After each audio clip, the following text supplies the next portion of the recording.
yang besar bagi kami orang-orang kudus-Mu. Terpuji Engkau Bapa karena semuanya telah berkumpul orang-orang kudus-Mu ya Bapa, dan yang ada di ruangan ini maupun yang ada di live streaming Facebook. Terima kasih Bapa. Kami mengucap syukur dalam nama Tuhan Yesus kami berdoa. Amin. Jemaat saya persilakan duduk kembali. Ya, baik. Puji Tuhan. Terima kasih untuk semuanya saudara-saudaraku yang sudah hadir pada kesempatan ini.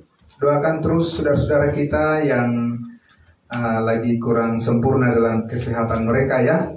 Ya, Bapak Ibu Saudara, di acara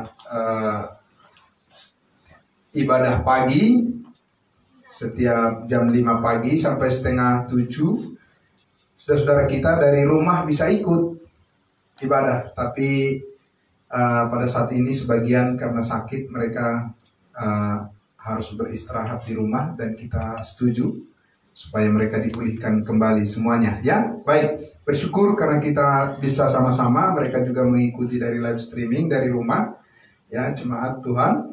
Dan hari ini saya ingin menyampaikan firman Tuhan berkaitan dengan ada satu pujian di buku lagu kita, Perubahan Ajaib. Ya, perubahan ajaib terjadi padaku, gitu ya. Sejak ku percaya Yesus. Ya, saya juga ketika saya merenung-renungkan ini, Bapak Ibu Saudara, perubahan ajaib terjadi padaku. Oh iya. Tapi saudara jangan salah berharap ya. Kalau saya bilang perubahan ajaib terjadi padaku, itu bukan berarti saya bisa mengadakan mujizat, kemudian bisa berbahasa roh. Tidak ya, saudara ya.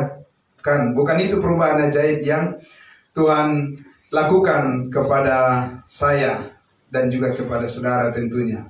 Tapi pujian itu mengatakan, sejak ku percaya Yesus. Amin.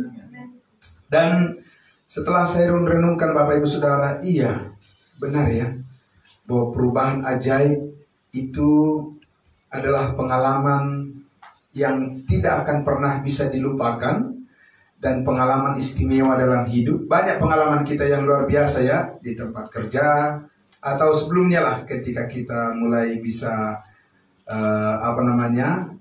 belajar sekolah gitu ya, bisa menulis, bisa membaca, itu juga kan luar biasa ya. Dari sebelumnya tidak bisa jadi bisa.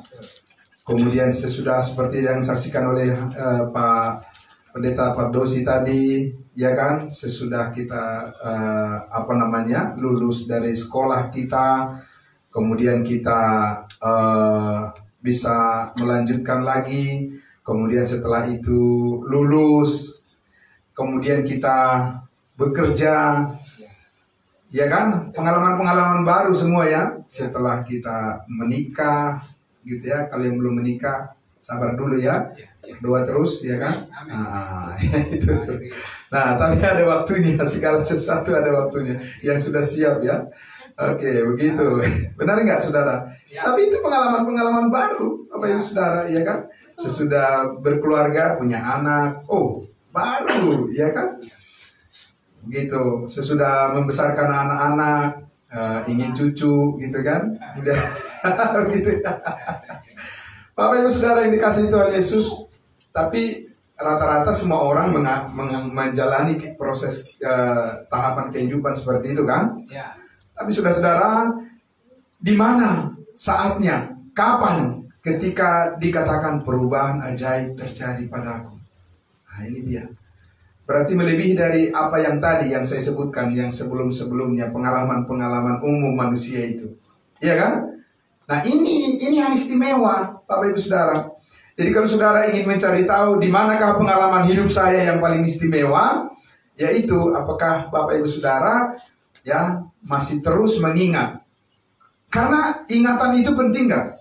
Oh iya, banyak orang yang lupa diri karena memang dia tidak ingat. Benar nggak, saudara? Orang Israel itu yang lupa diri itu, ya kan? Lupa diri mereka. Karena apa? Mereka sudah dibawa Tuhan, dibebaskan dari mana? Dari perbudakan tanah Mesir, sehingga mereka bisa sampai di tanah Kanaan. Tapi sampai di tanah Kanaan pun mereka lupa diri juga. Ya. Nah, saudara, kita tidak akan pernah lupa diri tentang pekerjaan Kristus yang sudah selesai mengampuni segala dosa kita. Amin. Karena sumber kelahiran kita dari situ. Masa kita melupakan ibu kita? Durhaka namanya itu. Ya kan Bapak Ibu Saudara ya? Ada juga sekarang ini kan nggak menghormati lagi orang tuanya, ibunya bahkan dipenjarakan gara-gara harta warisan dan lain sebagainya. Wah, gawat, benar-benar. Sama seperti itu kita juga.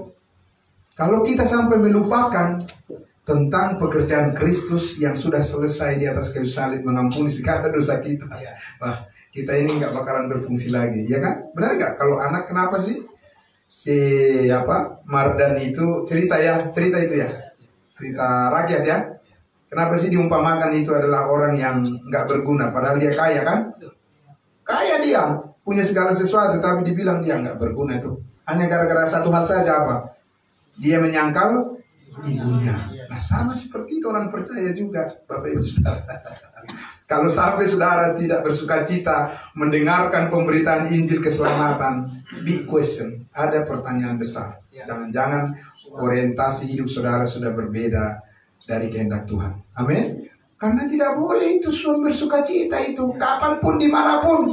Saudara, dalam situasi apapun, ketika orang berbicara tentang keselamatan, hidup yang kekal, penebusan segala dosa, wow, langsung apa? Langsung berbunga-bunga. Amin. Iya, yang tadinya mulai mau cemberut juga ketika orang berbicara keselamatan. Nah, kayak ada energi baru nih. Amin. Iya, saudara-saudara. Bukan seperti akhir-akhir ini, ada juga orang yang percaya bilang, bosan katanya dia mendengarkan pemberitaan Injil keselamatan. Ada apa itu? Ya kan? Udah seperti si Mardan itu, ya kan? Nggak senang mendengar cerita tentang ibunya. Kan begitu kan? Masa tidak senang mendengar cerita tentang orang tuanya? Kan berasal dari situ kita. Sama seperti ini juga. Saya sudah diceritakan oleh Pak Pendeta Pardosi tadi ya. Luar biasa, ya kan? Sampai akhirnya mengerti kasih Allah yang terbaik. Amin. Banyak yang baik yang diterima oleh dunia ini. Matahari bersinar, baik sekali. Luar biasa kan? Kan begitu saudara, hujan, ya kan? Untuk menyiram tanaman, semua tanaman supaya bertumbuh. Baik. Tapi Bapak Ibu Saudara yang dikasihi Tuhan Yesus, itu menjadi sia-sia semuanya kalau tidak mengenal kasih Allah yang sempurna di dalam Kristus Yesus. Amin. Iya, bukan kita yang buat-buat begitu, tapi memang itu adalah kehendak Allah. Nah, maka hari ini, saudara-saudara, saya ingin mengajak kita untuk merenungkan kebenaran firman Tuhan, ya, perubahan ajaib terjadi padaku, pada saudara, dan mari kita renungkan kebenaran firman Tuhan ini supaya kita jangan kembali lagi menoleh kemana? Ke belakang. Mari maju terus ke depan, amin. Iya, udah tahu ranjau ada di belakang, kok masih kita mau kembali ke belakang, ya kan? Di depanlah sinar kemuliaan Tuhan yang kita raih dan yang akan kita alami bersama, dan di depanlah Tuhan yang memimpin kita, amin. Di depanlah pengharapan kita ke depan, bukan ke belakang, ke depan, amin. Berlari, maju, kata Paulus, aku lupakan apa yang di belakangku. Iya, dan itu bukan berarti bisa hanya teori saja, tidak bisa, harus kebenaran firman. Kalau dunia ini bisa membalikkan yang di belakang untuk maju ke depan dengan teori-teori dunia ini, sudah pasti dunia ini lebih baik kan? Tapi mana lebih baik dunia ini, lebih buruk. Kenapa? Pada mulanya Tuhan menciptakan laki-laki dan perempuan, tapi sekarang apa? Iblis menciptakan apa? Transgender. Apa Tuhan yang menciptakan itu? Tidak, enggak. Iblis yang menciptakan itu melalui pikiran manusia. Iya, saudara. Itu enggak perempuan, enggak laki-laki, ya kan? Kalau siang dia halo katanya, kalau siang dia halo, gitu ya kan? Kalau malam-malam dia apa? Halo. Padahal orangnya cuma satu, ya kan? Saudara kalau tidak belajar terus, ya bagaimana pembaharuan yang dikerjakan oleh Roh Kudus di dalam kehidupan kita sejak kita percaya, ya kan? Ada jaminan pasti masuk surga. Perubahan ajaib terjadi padaku sejak ku percaya Yesus. Ada jaminan pasti masuk ke surga sejak ku percaya Yesus. Saudara harus senang, harus bergirang, harus bersorak-sorai menyanyikan itu. Amin. Karena dari situlah saudara berasal. Saya juga tidak boleh lupa itu. Boleh saudara mengetahui banyak hal tentang seluk-beluk dunia ini, ya kan? Tentang seluk-beluk Alkitab, ya kan? Kapan ditulis, siapa yang menulis, bagaimana sejarahnya. Boleh saudara-saudara mengetahui itu. Tapi kalau semua itu tidak mengakibatkan saudara menjadi berkeluri, menjadi berapi-api di dalam hal mengucap syukur atas keselamatan, dipertanyakan pengetahuan itu. Kalau saya menilainya begitu. Kenapa? Karena saya juga sudah masuk ke dalam sekolah tinggi teologi. Saya sudah tahu menilai, Bapak Ibu Saudara. Ya kan, bahwa hanya Alkitab itulah yang benar satu-satunya. Iya, dan itu ada di tangan saudara dan saya. Semua orang bisa belajar dan menjadi benar karena sudah dibenarkan oleh darah Kristus. Amin. Kalau belum dibenarkan oleh darah Kristus, kalau belum percaya itu nggak bisa tahu Alkitab itu bagaimana yang benar. Nah, karena itu saudara-saudara, saya mengajak kita untuk melihat dengan begitu serius pada siang hari ini, ya. Kita akan buka kitab Galatia. Kitab Galatia. Ya, Galatia pasal 2. Nah, saya ingin menyampaikan kepada Bapak Ibu Saudara Galatia pasal 2 dulu ya, ayatnya yang ke-20 dan 21. Ya, ini. Galatia pasal 2 ayat 20 dan 21. Oke? Puji Tuhan. Boleh kita sama-sama membaca ayat 20 dan 21. Oke, 3, 2, 1. Namun aku hidup, tetapi bukan lagi aku sendiri yang hidup, melainkan Kristus yang hidup di dalam aku.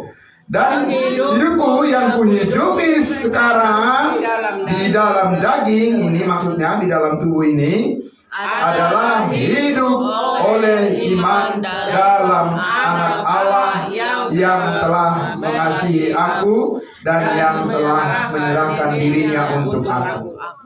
Sedikit, ini akan terus berulang-ulang saya sampaikan bahwa kita harus melihat kepada terjemahan yang benar. Coba tolong diubah dulu ke dalam terjemahannya ke dalam Alkitab yang berbahasa Inggris, King James Version. Nah ini dia. Ya, kita lihat. Jadi cek.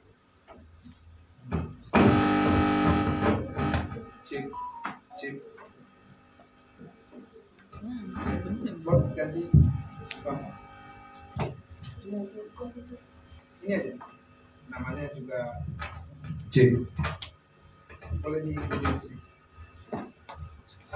Ya, namanya juga alat-alat benda mati. Ya. Kadang benar, kadang susah. Kalau kita selalu benar di hadapan Tuhan, amin. Karena sudah dibenarkan. Nah, kembali ke sini. Coba lihat dia 20 itu. Ya, I am crucified with Christ, nevertheless I live, yet not I, but Christ live in me, and the life which I now live in the flesh I live by the faith of the Son of Christ. Lihat itu yang mau saya sampaikan. By the faith of the Son of God. Oleh apa? Coba lihat di situ di dalam terjemahan yang berbahasa Indonesia itu. Ya. Oleh lihatnya, melainkan Kristus yang hidup di dalam aku dan hidup yang kuhidupi sekarang ini di dalam daging. adalah hidup oleh iman dalam anak Allah. Tidak begitu. Terjemahannya yang tadi bukan begitu dalam bahasa Inggris. Ya, coba kembali ke tadi. Ya. Coba. By the faith of the Son of God. Oleh iman anak Allah. Bukan oleh iman kita, Bapak Ibu Saudara, tidak. Iman itu kesetiaan bukan? Ya. Iman itu kesetiaan atau bukan? Iya. Lah iya kesetiaan, tapi bukan kesetiaan saudara. Kesetiaan Kristus. Iya. By the faith of the Son of God. Oleh iman, oleh kesetiaan daripada anak Allah. Bukan oleh kesetiaan saudara. Jadi kalau saudara mengatakan masuk surga karena berbuat baik, mana ada di Alkitab dikatakan begitu. Sudah? Itu oleh kesetiaan daripada anak Allah Yesus Kristus, di mana dia hidup di bawah hukum Taurat dan seluruh hidupnya memenuhi tuntutan hukum Taurat. Amin.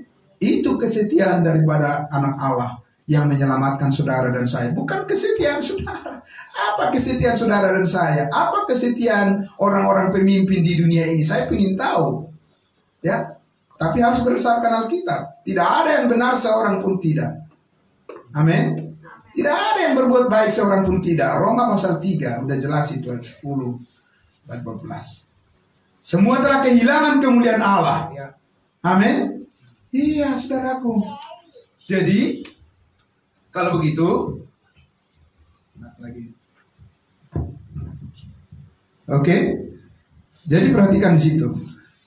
Oleh iman atau kesetiaan daripada Kristus. Kristus itu Yesus anak Allah. Dia punya kesetiaan ketika dia hidup di dunia ini. Mulai dari lahir sampai matinya. Dan puncak daripada kesetiaannya, saudara-saudara, sebagai anak Allah, di atas kayu salib itu dia katakan apa? Sudah selesai. Amin. Itu yang menjadi kesetiaan saudara diperhitungkan. Menjadi kesetiaan saudara diperhitungkan oleh Allah karena iman. Karena kita percaya kepadanya. Amin.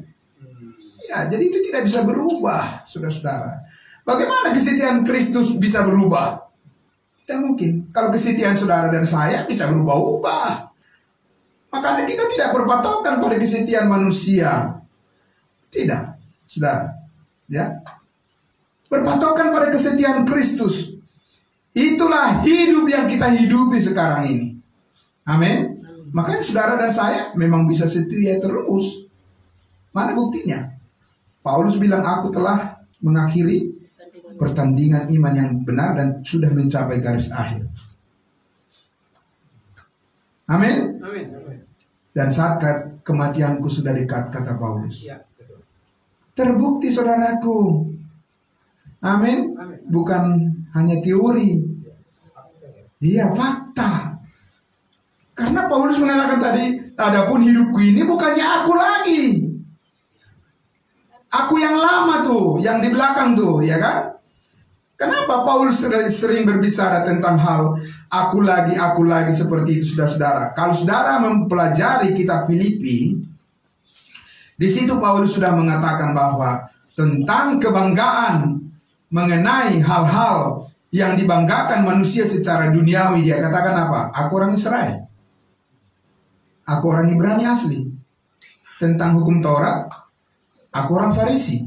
Mentaati hukum Taurat, aku tidak bercacat. Tapi apa yang dahulu kuanggap keuntungan, dia bilang apa? Kuanggap sekarang apa? Sampah. Paham saudara? Iya. Dia tidak mau hidup di situ. Dia tidak mau hidup di bawah hukum Taurat lagi. Paham saudara? Tapi saudara yang dikasih Tuhan Yesus, tanpa pembaharuan budi, tanpa pengenalan akan kehidupan yang dikaruniakan oleh Roh Kudus, kita tidak akan tahu bahwa kita sedang dipimpin oleh hukum Taurat, oleh daging. Nggak tahu kita. Manusia tidak akan tahu itu. Tapi kalau kita mengerti kasih karunia Allah sebagai awal, bagaimana kita mengerti bahwa kita sudah dimeteraikan dengan Roh Kudus, bahwa kita sudah pasti diselamatkan ke surga, dari situlah kita terus belajar dipimpin oleh Roh. Amin. Hidup dipimpin oleh Roh Kudus, tidak lagi dipimpin oleh kuasa hukum Taurat. Perhatikan saudara-saudara, berapa puluh ribu gereja di dunia ini terus mengajarkan hukum Taurat, perbuatan-perbuatan. Apa itu ketaatan Kristus? Tidak. Itu ketaatanmu yang bercacat. Kalau saya tidak mau saya hidup dengan ketaatan saya, karena itu akan bercacat terus. Hari ini saya boleh benar, merasa benar, bentar lagi saya bisa ragu. Iya kan? Karena kita manusia. Iya. Saudara-saudara. Tapi kalau kita percaya kepada ketaatan daripada Kristus Yesus, di mana dia sudah menggenapi seluruh hukum Taurat dari A sampai Z, dan Yesus mengatakan sudah selesai, bagaimana perasaan saudara? Haleluya, puji Tuhan, amin. Merdeka. Hore. Ya, itu yang dikatakan oleh Paulus di kitab Galatia ini. Makanya saudaraku yang dikasihi Tuhan Yesus, kalau kita lihat, ya, ini kita, ya, saudara-saudara, akan banyak hal yang bisa kita ambil poin-poin yang sangat mencerahkan ketika kita belajar kitab Galatia ini, ya. Tapi saya mau menyampaikan saudara-saudaraku bahwa ketika orang percaya yang tidak terus diperbaharui akal budinya berdasarkan firman kasih karunia, di mana Roh Kudus bekerja memperbaharuinya supaya dia tidak kembali ke hidup yang lama. Tahukah saudara apa yang dikatakan oleh Paulus label buat mereka? Apa? Pasal 3 ayat 1, Paulus katakan apa? Ya, dia katakan apa? Hai orang-orang. Iya saudara, senang atau tidak senang itulah kenyataannya. Bukan Paulus yang mau itu. Ini kan Alkitab, firman Tuhan diinspirasikan oleh Roh Kudus. Allah yang mengatakan itu. Sudah? Iya. Nah, jadi Paulus katakan, hai jemaat Galatia yang bodoh, siapakah yang telah mempesona kamu? Siapakah? Iya, karena iblis itu bekerja melalui manusia kan? Ya, tahu Paulus bahwa iblis roh-roh di udara lah yang sedang bekerja mengkelirukan pikiran orang percaya itu supaya dia tidak maju di dalam Tuhan. Tapi Paulus tanya, itu kan tentunya orang yang dipakai kan oleh iblis kan, makanya harus tahu juga siapa. Kan gitu. Paulus juga ingin tahu siapa orang itu. Padahal sebenarnya Paulus pasti tahu lah orang-orang itu adalah orang-orang Farisi atau orang-orang ahli Taurat yang datang dari Yerusalem kepada jemaat kudusnya Tuhan yang dilayani oleh Rasul Paulus, dan mereka mengatakan kamu nggak bisa selamat tanpa melakukan hukum Taurat. Itu makanya Paulus katakan, hei kamu orang Galatia yang bodoh, siapakah yang telah mempesona kamu? Bukankah Yesus Kristus yang disalibkan itu telah dilukiskan dengan terang di depanmu. Ada gambarnya, gambar Yesus Kristus itu sekarang ada. Bereokan, gitu. Apalagi? Rambutnya panjang, mancung hidungnya.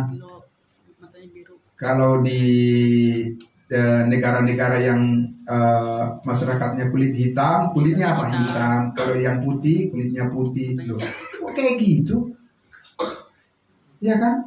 Masa saya tiba-tiba misalnya kalau pergi saya ke Afrika, jadi kulit saya menjadi seperti baju saya ini, jas saya ini? Enggak lah. Tetap. Tapi itulah buatan manusia. Saudara, mereka mengimajinasikan Yesus seperti apa, yang seperti kedagingan mereka sendiri, cara mereka berpikir. Tidak bisa, saudara. Nggak bisa. Alkitab masih ada di tangan kita. Amin. Kita masih bisa tetap menemukan seperti apa wajah Yesus yang sebenarnya. Yang dilukiskan, Yesus yang disalibkan itu telah dilukiskan. Jadi pemberitaan tentang salib itu lukisan Yesus Kristus wajahnya sekarang ini. Amin. Saudara, jangan mau menggambarkan Yesus sekarang ini, bikin dia jadi anak kecil di situ, ya kan? Jadi di dalam lampin. Yesus yang bagaimana saudara mau gambarkan? Saudara lihat itu? Iya. Apakah Yesus tidak pernah seperti itu? Pernah Yesus seperti itu. Tapi sekarang kan dikatakan apa? Kita tidak lagi menilai Yesus Kristus secara fisik karena bukan itu yang bekerja sekarang. Amin. Iya. Yesus yang sudah bangkit naik ke surga di dalam roh. Dan dia memperbaharui kita di dalam roh dan kebenaran. Amin. Itu. Saudara, mari bergerak maju di dalam kebenaran ini. Sudah dilukiskan semua dosamu, sudah diampuni, saudara-saudaraku. Banyak orang yang percaya Yesus mati hapus dosa. Iya, Yesus, makanya ada peringatan-peringatan kematian Yesus. Tapi mereka hanya sekedar aja percaya itu, enggak sungguh-sungguh. Saya kasih tahu saja. Dari mana kita tahu tidak sungguh-sungguh? Kalau kamu percaya Yesus mati mengampuni segala dosamu, kenapa kamu selalu meminta dia menghapus dosamu? Dosa yang mana lagi? Kamu minta dia mati lagi. Apa itu serius percaya pada Yesus yang mati? Tidak. Saudara, mungkin orang berpikir, enggak lah, tiap ini kok mereka berkhotbahkan tentang kematian Yesus. Boleh-boleh aja. Apa motivasinya berkhotbah tentang Yesus mati di kayu salib? Apakah memang mempercayai sepenuhnya bahwa semua dosanya sudah diampuni, atau setengah-setengah harus ngaku dulu baru diampuni katanya? Ya, kok harus ngaku dulu? Yesus mati udah 2000 tahun yang lalu. Kau mau ngaku ke mau enggak ke? Itu udah selesai. Cuma kau percaya atau tidak bahwa itu udah selesai. Amin. Simpel saja kan. Manusia ini bikin rumit ya. Iya. Mereka masih berusaha untuk membuat supaya kelihatan hebat gitu, padahal sederhana. Tuhan itu udah membuat semuanya bagus dan membuat lancar semuanya kan. Amin. Itulah kasih karunia. Kenapa dibikin rumit? Begitu juga peraturan di gereja, harus begini, harus begitu, peraturannya begini, nggak boleh salaman yang ini. Ya, oh, kamu itu bagaimana? Ya kan? Kamu udah jatuh itu ke dalam daging. Udah jatuh ke dalam kedagingan kamu. Ya kan? Karena kamu merasa lebih baik dari saudara seimanmu. Ya. Apa benar kau lebih baik dari saudara seimanmu? Tidak. Tidak ada yang benar, seorang pun tidak. Saudaraku, Roh Kudus yang terus membuat kita menopang supaya berdiri tetap di dalam penilaian yang benar dan tepat. Amin. Baik terhadap saudara seiman kita, terhadap dunia ini, terhadap apa saja, apalagi terhadap Tuhan. Karena itulah Paulus mengatakan Yesus Kristus sudah dilukiskan sedemikian rupa. Makanya kalau memberitakan Injil, Injil apa yang kau beritakan? Nah, itu anak tuh udah tahu Injil kasih karunia yang diberitakan, saudara-saudaraku. Memangnya ada berapa Injil? Ada juga namanya. Coba kita lihat di dalam pasal 1 itu Paulus katakan apa? Di ayat 6. Langsung saja. Aku heran bahwa kamu begitu lekas berbalik daripada dia, dari Yesus yang oleh apa? Oleh kasih karunia Kristus telah memanggil kamu, dan kamu mengikuti suatu Injil yang lain. Ada loh Injil yang lain, hati-hati. Ya benar nggak saudara? Ada Injil yang lain. Contohnya apa Injil yang lain itu? Selamat dengan iman ditambah dengan perbuatan. Itu Injil yang lain itu. Iya kan? Iya. Dan itulah yang lebih banyak didengar oleh orang saat ini, dan menganggap bahwa itu sudah benar. Karena apa? Karena pengkhotbahnya pengkhotbah besar. Lebih besar dari saya. Ya, saya juga besar ya. Iya nak ya, lebih besar. Pengkhotbah besar katanya. Apanya sih yang besar? Ya, benarnya yang besar atau apanya? Atau yang lain? Mengikuti suatu Injil yang lain, saudara-saudaraku. Kita ini hidup hanya satu kali lewat dari dunia ini. Jangan pernah kita rugi untuk selamanya. Amin. Oh iya, penting itu, saudara. Penting banget itu. Jangan sampai kita sudah masuk kepada posisi Injil yang lain. Kenapa? Risikonya apa? Ayat 7. Yang sebenarnya bukan Injil, hanya ada orang yang mengecaukan kamu dan yang bermaksud untuk memutarbalikan Injil Kristus. Jadi bukan hanya mobil bisa diputar balik, Pak. Injil Kristus juga bisa diputar balik. Ya, kalau putar balik itu tadinya menghadap apa? Wajahnya ke depan. Kalau putar balik apa? Balik kanan, gerak. Ya berarti menghadap ke sana. Saudara, kebenaran itu saat ini sangat-sangat bisa dan terbuka untuk diputar balikan. Di posisinya dibolak-balik. Iya, betul, bolak-balik. Ya. Karena itu saudara, Injil kasih karunia Allah harus clear di dalam pemahaman saudara. Amin. Itu sama seperti saya katakan tadi. Apa iya saudara tidak mengenali dengan baik orang tua saudara? Pastilah. Amin. Iya, feelingnya ke situ terus. Pasti darahnya, kata orang, ya pasti bunyi kan, tergerak. Nah sama seperti itu darah Kristus yang ada pada kita pasti tergerak. Amin. Mengalirkan nutrisi-nutrisi, ya saudara, yang membuat kita hidup menjadi sehat dan tidak stres di dunia ini. Amin. Oh, tidak saudara, Tuhan tidak merancang hidup kita untuk menjadi stres di sini. Tidak, kita hidup di dunia ini dirancang untuk menikmati kan, amin. Iya, menikmati segala berkat rohani yang ada di dalam Kristus Yesus. Tapi caranya bagaimana? Kan begitu, hiduplah di dalam roh, berilah dirimu dipimpin oleh roh. Amin.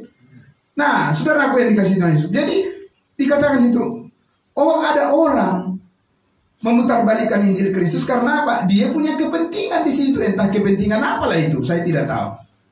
Ya kan? Yang jelas ada kepentingan yang lain, bukan kepentingan Kristus di situ.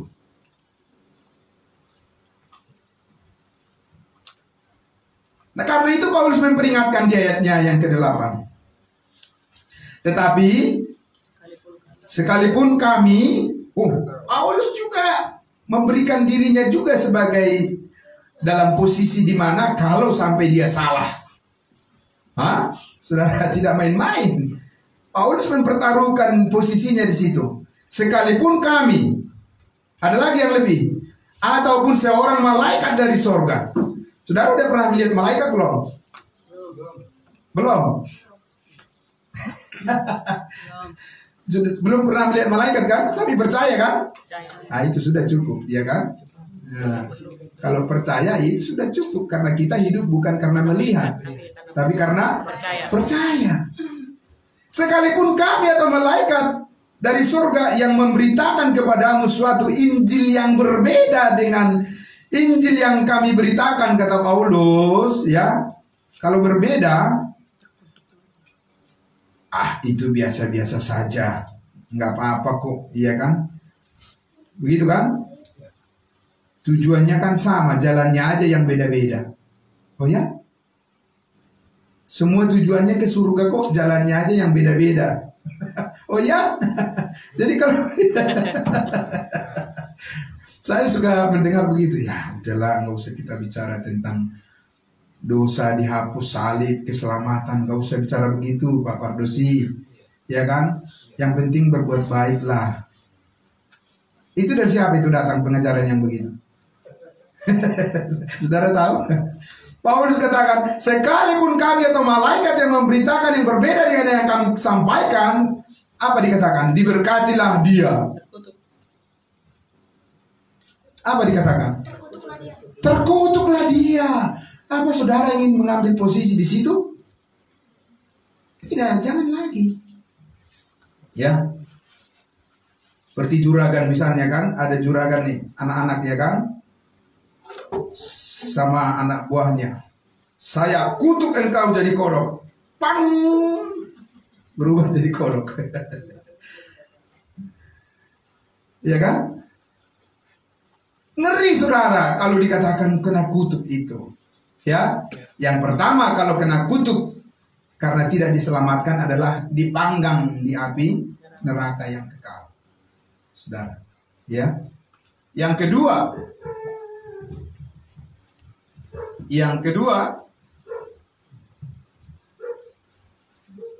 saudara-saudara, kalau dikatakan terkutuk,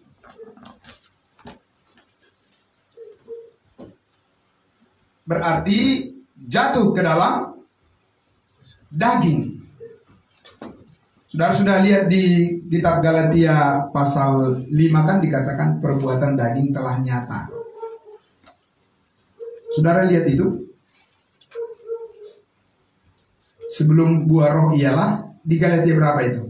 Galatia 5 ayat 22. 6 buah roh. Kan pertama-tama di Galatia 5 itu dikatakan ya, sebelum ayat 22 kan dikatakan di ayatnya yang ke-19, perbuatan daging telah nyata. Ah, itu kutuk tuh.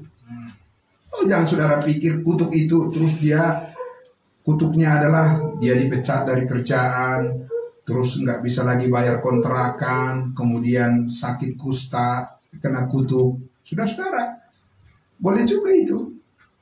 Mungkin juga, tapi sekarang ini kutuk yang kena kepada orang yang hidup menurut daging adalah apa? Perbuatan daging telah nyata, yaitu apa? Percabulan, kecemaran, hawa nafsu, apalagi?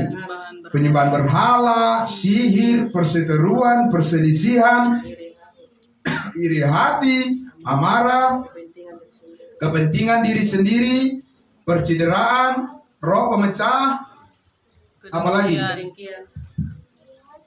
Kedengkian, kemabukan, pesta pora, ya, dan sebagainya. Itu adalah pekerjaan daging. Dan itu yang dimaksud dengan perbuatan yang terkutuk. Saudara, kenapa itu menjadi perbuatan yang terkutuk? Karena semua itu mendatangkan, dikatakan apa? Mendatangkan murka Allah. Ya. Semua itu dikatakan mendatangkan murka Allah.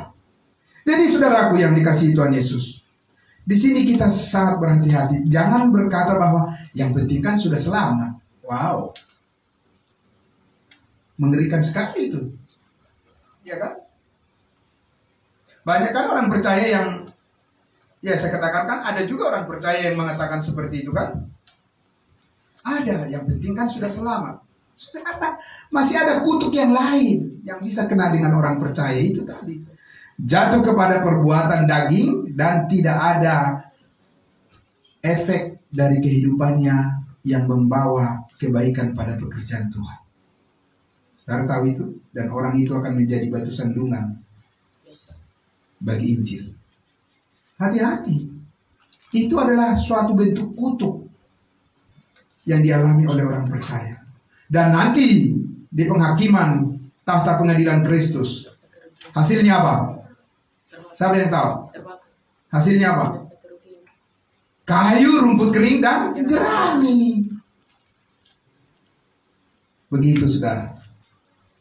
Itu sebabnya saudara terus diajak untuk memahami dengan clear, dengan jelas, dengan tepat. Injil yang diberitakan oleh Rasul Paulus itu adalah Injil kasih karunia Allah, ya, yang menjauhkan kita dan semua orang dari kutuk yang mematikan. Ya. Nah, itu sebabnya kita lihat di ayatnya yang ke-10. Dikatakan, seperti yang telah kami katakan dahulu, sekarang kukatakan sekali lagi, jikalau ada orang yang memberitakan kepadamu suatu Injil yang berbeda. Berarti harus tahu juga bedanya kan? Jangan bilang semua sama kok itu. Bahaya sekali itu ya kan. Saudara akan dipakai oleh ya kuasa roh-roh jahat untuk mengaburkan apa yang benar menjadi semuanya seolah-olah benar. Ya. Saudara lihat pengadilan pembunuhan yang terjadi oleh seorang polisi, menembak polisi. Bayangkan saudaraku, berapa banyak sumber daya yang habis untuk sia-sia. Untuk sia-sia itu. Ya kan, benar nggak saudara? Iya. Berapa miliar, puluhan miliar negara dirugikan hanya untuk urusan. Karena apa? Karena ada orang yang sudah ahli di dalam hal berbohong. Itu yang Yesus bilang kepada orang Farisi dan ahli Taurat. Iblislah bapamu, karena iblis adalah raja pembohong. Saudara, di dalam pengajaran pun seperti itu, kebohongan di situ, saudara-saudaraku. Saudara masuk ke situ, saudara berada sebarisan dengan mereka. Itu yang dikatakan oleh Pak Pardosten. Dan Paulus juga mengatakan, ya, jikalau ada orang memberitakan yang berbeda dengan yang kami beritakan, terkutuklah dia. Ya. Ayat 10. Jadi bagaimana sekarang? Adakah ku cari kesukaan manusia atau kesukaan Allah? Adakah ku coba berkenan kepada manusia?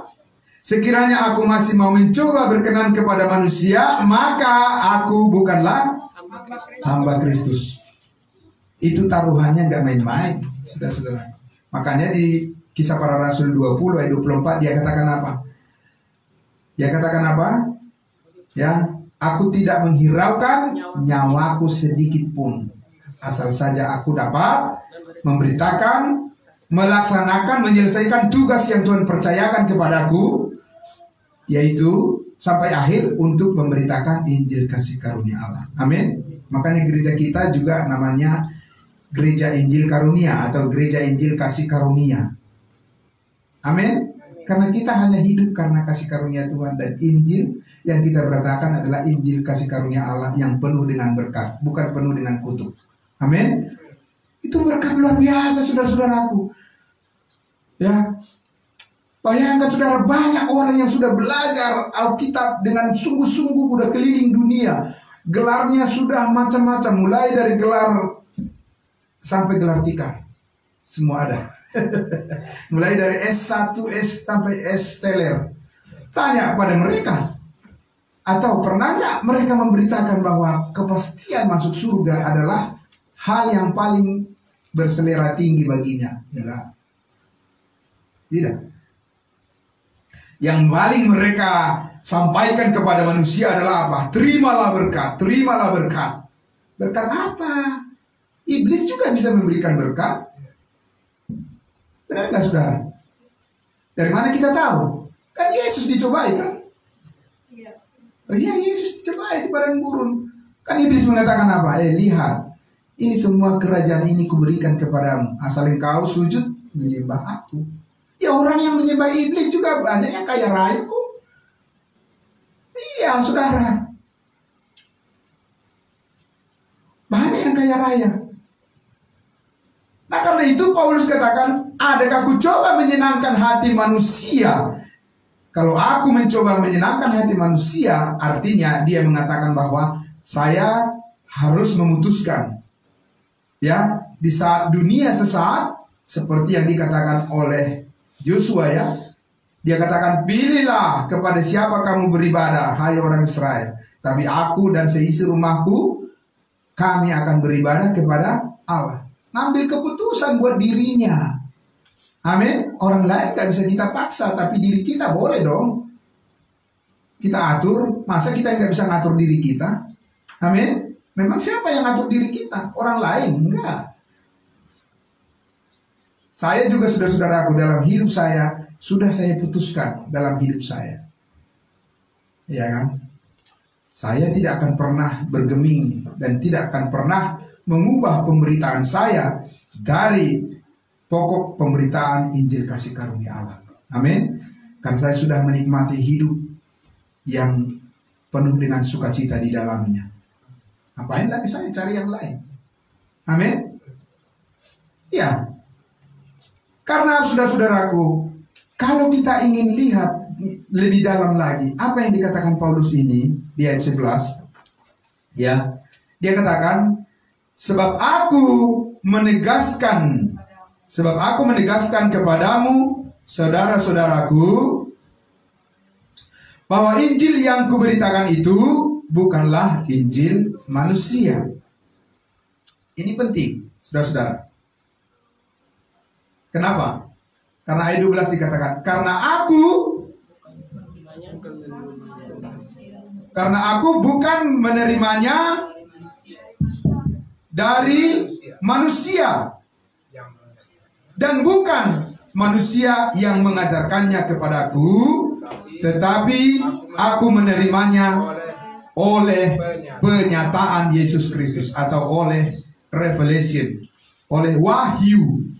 Jadi Paulus itu bukan belajar dari Petrus untuk pemberitaannya. Siapa yang mengatakan Paulus belajar dari Petrus untuk menyampaikan berita tentang Yesus Kristus? Tidak, saudara. Ini jelas Alkitab mengatakan. Kalau saudara dan saya itu pasti dari orang lain, bukan? Iya. Pak simbolnya, ya kita dari pendahulu kita lah. Iya, begitu. Tapi Paulus tidak belajar dia dari Yohanes, tidak belajar dia dari Yakobus, tidak belajar dia dari Petrus. Tidak. Tapi dia langsung menerima dari Tuhan. Tuhan yang posisinya bukan di bumi. Kalau Petrus, iya, dia mengenal Yesus Kristus sebagai manusia. Dan dia menyampaikan firman yang terkait dengan Yesus sebagai anak Allah, sebagai raja di dunia. Kalau Paulus tidak. Kan dia diselamatkan ketika Tuhan Yesus menunjukkan dirinya dari surga di jalan ke Damsik, menuju Damsik. Ya kan saudara? Iya. Nggak pernah Paulus mengenal Yesus secara fisik. Makanya dia nggak pernah mengatakan kenalilah Yesus sebagai manusia di dunia, hiduplah seperti Yesus di dunia sebagai manusia. Nggak ada itu ya. Tidak ada Paulus katakan begitu. Pikirkanlah perkara yang di atas. Iya, saudara. Kenapa? Karena memang kewargaan kita adalah di dalam surga. Dan dari situ juga Yesus akan datang untuk mengubah tubuh kita yang hina ini menjadi serupa mulia dengan tubuhnya. Kalau tubuh Yesus yang diperlihatkan kepada orang Israel, bisa dilihat nggak dengan mata kepala? Bisa. Dia 40 hari di bumi kan? Bahkan makan apa? Makan ikan goreng katanya. Ya, masih makan ikan goreng dia sesudah bangkit dia dari antara orang mati.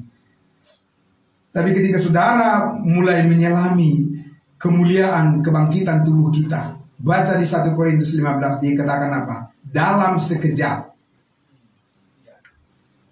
Nggak ada orang yang lihat. Kita akan diubah. Beda saudara. Itu yang diterima oleh Paulus, bagian kita, pengharapan kita. Amin. Amin. Makanya Paulus selalu menekankan sebab hidup kami bukan karena melihat, tapi karena percaya. Melalui kepercayaan itulah Roh Kudus sekarang bekerja. Bukan melalui mata kepala kita ini, tidak, saudara, tidak. Ya kan? Karena bukan perbuatan. Ya. Bukan perbuatan sekarang yang menentukan orang benar di hadapan Allah, tapi iman kepada Kristus Yesus yang sudah selesai mengerjakannya. Amin. Amin.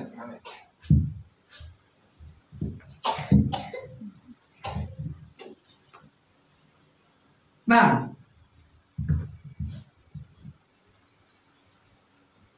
boleh dibesarkan sedikit lagi. Oke.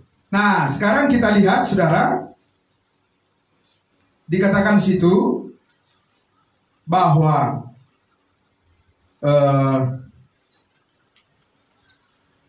saya mengajak kita untuk melihat dulu ini, ya, saudaraku.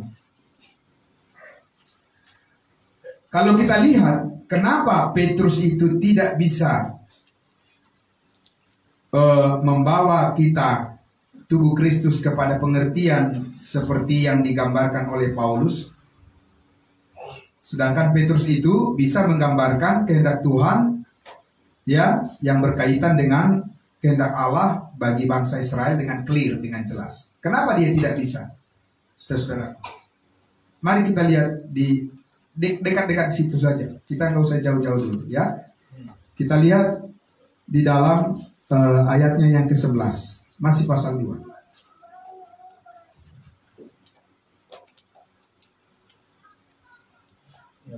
Judulnya apa? Paulus bertentangan dengan Petrus. Kok bisa ya, saudara? Padahal dua-duanya adalah rasul. Halo? Dua-duanya adalah rasul.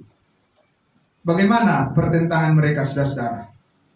Kita lihat Ayat 11. Tetapi waktu Kefas datang ke Antiokhia, siapa aku? Paulus berterang-terang menentang dia. Wow. Tahu saudara kan Petrus kan? Petrus itu diberikan oleh Tuhan Yesus apa? Kunci pemegang surga. Pemegang kunci Kerajaan surga. kerajaan surga. Nggak sembarangan loh. Dia sudah membangkitkan orang mati. Iya kan? Saudara. Ya? Nggak sembarangan. Tapi dikatakan oleh Paulus di situ, aku menentang dia sebab ia salah. Nah, luar biasa ya. Salah dalam hal apa saudara? Kenapa dia bisa salah? Bukankah dia rasul? Bukankah dia sudah melihat Yesus? Bukankah dia sudah bersama-sama dengan Yesus lebih lama di bumi ini? Kok bisa ketika dia berhadapan dengan berhadapan dengan kebersamaan dengan pelayanan dengan Paulus, kok dia bisa salah? Seharusnya dia sudah lebih dulu selamat kan? Harusnya dia yang lebih benar memimpin. Betul. Tapi tidak saudara. Kita lihat di ayatnya yang ke-12. Karena sebelum beberapa orang dari kalangan Yakobus datang, ia makan sehidangan dengan saudara-saudara yang tidak bersunat dari bangsa lain. Kita kan orang yang tidak bersunat kan? Ya. Tetapi setelah mereka datang, yang bersunat maksudnya, ia mengundurkan diri dan menjauhi mereka. Karena apa? Karena takut akan saudara-saudara yang bersunat. Takut apa yang ditakuti saudara? Ya, apa yang ditakuti oleh Petrus ini? Ya kan? Apa yang ditakutinya saudara? Ya tentunya karena Petrus tahu bahwa dia mengajarkan kepada orang-orang Yahudi, orang-orang Israel adalah tentang hukum Taurat. Benar nggak saudara? Iya. Sedangkan dia berada di wilayah bangsa lain yang tidak hidup di bawah hukum Taurat. Nah, itu penting sekali. Bukan karena apa-apa dia takut. Karena dia tahu sebagai dia rasul bagi bangsa Israel, dia mengajarkan hukum Taurat. Sedangkan Paulus mengajarkan kita tidak hidup di bawah hukum Taurat. Nah, begitu Yakobus datang dan rombongannya, istilahnya Petrus berpikir, celaka ini pasti saya dihakimi nanti di Yerusalem. Iya kan Pak? Maka dia tidak berani membela Injil kasih karunia Allah yang tidak ada perbedaan. Kan bisa dia, gak cocok. Ya, karena itulah Paulus marah di situ. Marahnya bagaimana? Kemudian dikatakan ayat 13, dan orang-orang Yahudi yang lain pun turut berlaku munafik dengan dia. Jadi munafik, saudara. Kalau orang percaya dari bangsa lain akhirnya kembali lagi menjadi hidup ke Yahudi-Yahudian, akan jadi orang-orang munafik. Berdoa harus angkat tangan, begini. Lah, saudara, akal sehat pakai di dalam kasih karunia Allah. Saat ini Allah bukan memperlihatkan soal bagaimana tanganmu. Tidak. Berdoa harus berlutut. Loh, aneh. Kamu masih hidup di dalam kasih karunia atau kamu udah jatuh ke dalam hukum Taurat? Terkutuklah orang yang jatuh ke dalam Injil yang lain. Ya, saudara. Ya. Allah itu adalah roh. Siapa yang mau menyembah dia adalah di dalam roh dan kebenaran, bukan di dalam daging. Hukum Taurat itu di dalam daging, harus cuci tangan, cuci muka, segala macam, harus prosesi upacara seremoni. Hukum Taurat itu saudara. Apa kita mau jatuh lagi ke situ? Iya, makanya Paulus peringatkan di pasal 1, terkutuklah dia. Siapa yang memberitakan Injil yang berbeda dengan yang kami sampaikan, terkutuklah dia. Saudara, karena itulah dikatakan, dan orang-orang Yahudi yang lain pun turut berlaku apa? Munafik dengan dia. Sehingga Barnabas sendiri pun terseret oleh kemunafikan mereka. Kemunafikan. Saya tidak mau menjadi orang yang munafik. Karena orang yang munafik adalah orang yang sudah diposisikan dikasih karunia Allah berbalik lagi ke hukum Taurat supaya dilihat oleh manusia. Kan gitu, saudara. Ya kan? Padahal kita ini sudah dikenal oleh Tuhan. Amin. Dan Tuhan sudah melihat kita masih kurang. Saudara, kurang apa lagi? Kurang transparan kita di hadapan Tuhan, di hadapan Yesus Kristus. Udah disucikan semua dosa kita dengan darahnya. Kita udah dikuduskan sekali untuk selama-lamanya. Kurang transparan apa lagi? Apalagi yang mau kita sembunyikan? Amin. Iya, saudara, makanya Paulus marah di situ. Dia katakan di ayat berapa itu? Ayatnya yang ke-14. Tetapi waktu kulihat bahwa kelakuan mereka itu tidak sesuai dengan kebenaran Injil yang aku beritakan, aku berkata kepada Kefas di hadapan mereka semua, jika engkau, kenapa kepada Kefas? Siapa Kefas? Petrus. Kenapa kepada Petrus? Dia biang keroknya, ya kan? Dia yang memulai kemunafikan itu, dan orang lain juga ikut munafik. Karena dia pemimpin, dia leader. Ya kan? Dia katakan apa? Jika engkau seorang Yahudi hidup secara kafir dan bukan secara Yahudi, bagaimana engkau dapat memaksa saudara-saudara yang tidak bersunat untuk hidup secara Yahudi? Jadi Paulus katakan, kau kan sudah datang ke wilayah bangsa lain. Berarti itu artinya mengandung konsekuensi. Ya kan, ada pepatah mengatakan di mana langit, di mana apa? Di mana tanahku pijak, di situ langitku. Iya, mesti kasih tahu nih Petrus nih, ya kan? Coba SMS dulu, WA dulu sama dia, ya kan? Begitu, kau kan sebagai orang Yahudi datang ke wilayah bangsa lain. Kau tahu kan tidak ada di bangsa lain perbedaan makanan, haram halal, nggak ada. Tapi kau sekarang menyeret orang lain menjadi seperti orang Yahudi. Gawat kau, kata Paulus. Ya kan? Nggak bisa kau. Memang benar ketika mereka salaman itu supaya Petrus dan 12 rasul kepada bangsa Yahudi. Cocoknya memang mereka mengajar di situ. Nggak boleh ke bangsa lain. Nggak bisa. Saudara, karena itu tidak boleh dicampur adukan. Kebenaran firman Tuhan itu jangan campur adukan. Itu membuat penyesatan dan menjadi kemunafikan bagi orang. Belajar di dalam kemurnian Injil kasih karunia Allah terus, amin. Dan Paulus konsisten. Pada siapapun dia berhadapan, rasul sekalipun yang sudah matang pun dikatakan, kami bentangkan kebenaran ini. Karena ini adalah kebenaran Kristus, bukan kebenaran manusia. Amin.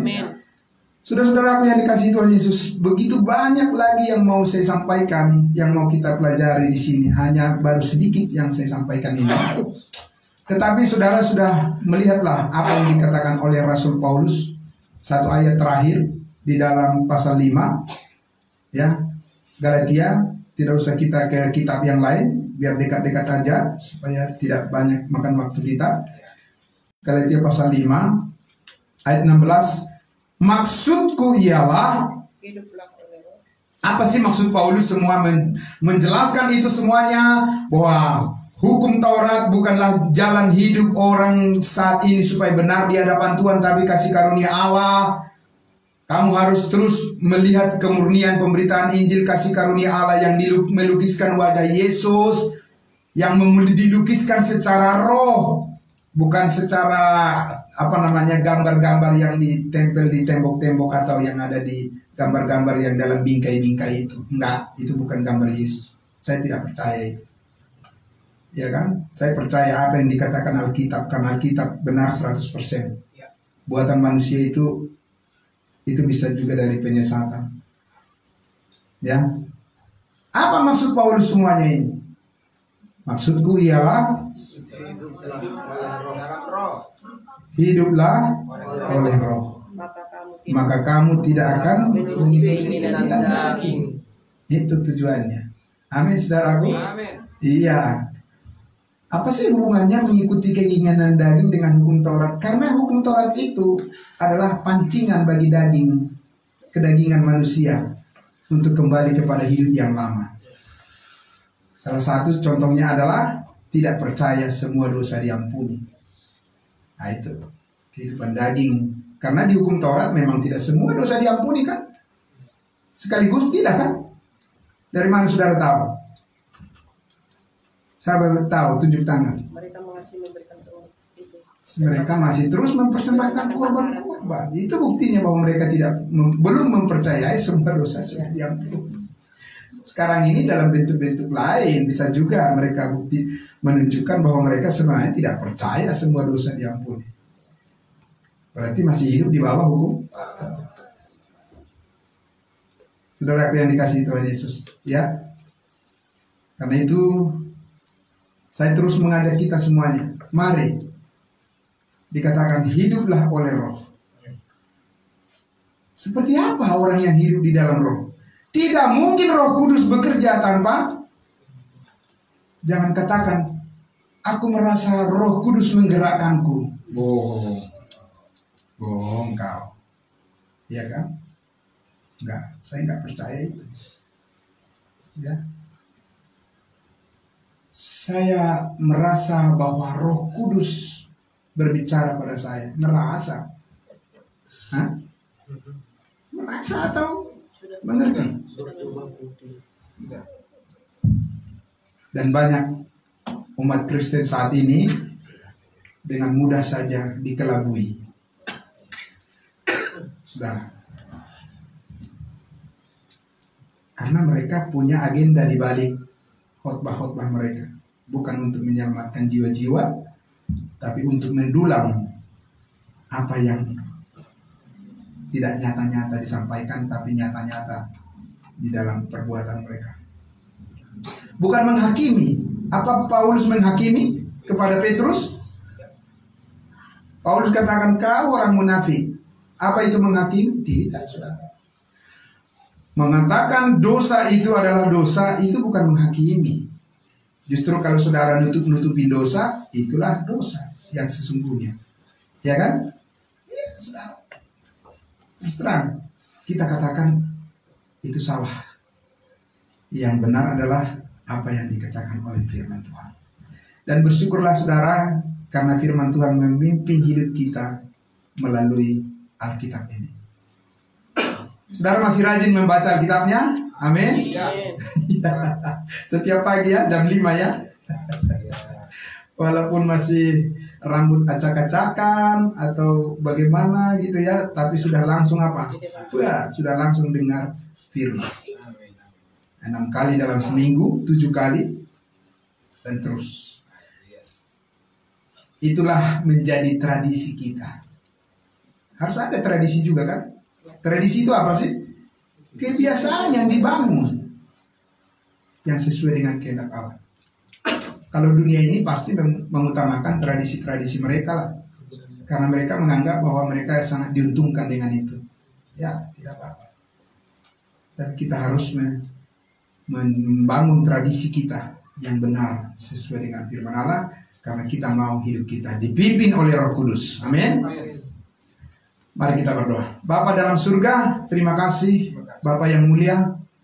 Begitu banyak hal ya Tuhan yang ingin Kau singkapkan bagi kami dalam setiap pemberitaan kami ya Bapa. Biarlah Roh-Mu yang kudus, Roh-Mu yang mulia, Roh-Mu yang menyelidiki segala sesuatu yang tersembunyi disingkapkan melalui firman-Mu untuk membangun jemaat Tuhan, menguatkan kami semua ya Bapa, dan bahkan membawa jiwa-jiwa kepadamu, jiwa-jiwa yang terhilang, supaya semuanya itu menjadi kemuliaan yang besar bagi nama-Mu, dan hidup kami dipakai oleh Tuhan berdampak kepada sesama kami, karena kami percaya Engkau memakai setiap anak Tuhan tanpa kecuali, semuanya akan beroleh berkat surgawi yang besar ketika kami mendoakan dan menyampaikan firman Tuhan. Dan kami rindu supaya itu menjadi berkat yang besar bagi setiap orang yang mendengarkannya. Di dalam nama Tuhan Yesus kami berdoa. Puji Tuhan. Amin. Amin. Terima kasih. Tuhan memberkati. Ya.